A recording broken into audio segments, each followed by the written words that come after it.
Il est parti, comme un voilier qui passe dans la brise du matin et part vers l'océan.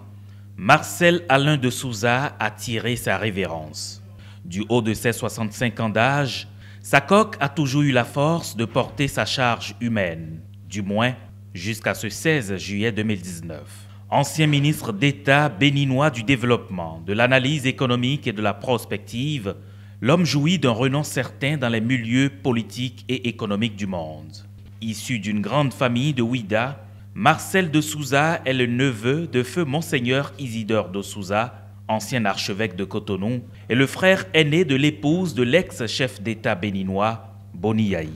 Sur l'échiquier politique national, Marcel Alain de Souza a été député sur la liste des forces Cori pour un Bénin émergent, président du Front républicain pour une alternative patriotique FRAPP, son parti politique. L'homme avait même présenté sa propre candidature à l'élection présidentielle de 2016, où il a recueilli 0,13% des suffrages. Ce cadre émérite est arrivé ensuite le 8 avril 2016, à la tête de la commission de la CEDEAO, après sa brillante nomination validée à l'époque par le président Patrice Talon.